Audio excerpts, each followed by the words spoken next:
Avant de commencer, n'oubliez pas de vous abonner à notre chaîne YouTube et de cliquer sur la cloche de notification afin de rester informé de nos prochaines vidéos. Besoin d'une piqûre de rappel sur l'état des marchés? Nous avons ce qu'il vous faut. Bonjour à tous, je suis Osnat et voici ce qui se passe sur les marchés. Préparez les valises et la crème solaire parce que l'été est officiellement là.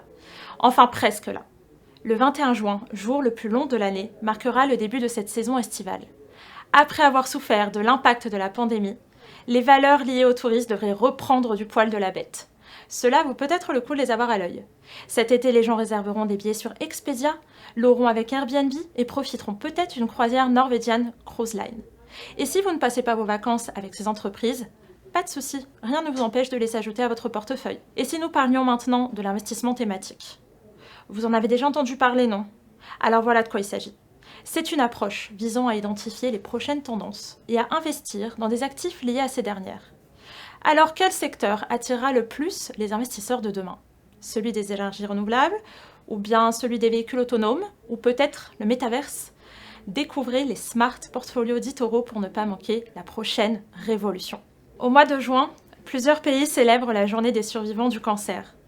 Cette journée est dédiée à ceux qui ont vaincu la maladie et sert aussi d'inspiration pour ceux qui se battent encore. Nous sommes émerveillés devant les avancées médicales qui permettent de sauver des vies. Notre Smart Portfolio CancerMed réunit d'ailleurs certaines de ces entreprises les plus innovantes en la matière, alors n'hésitez pas à le découvrir.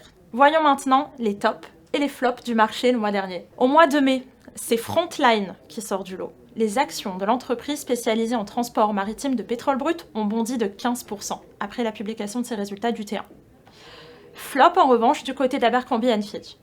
Le cours de la société a chuté de 28% après avoir subi des pertes inattendues au cours de son premier trimestre fiscal. Voilà, c'était beaucoup en 90 secondes. Si vous voulez rejoindre la conversation, rendez-vous sur la plateforme eToro. Je vous dis à très vite.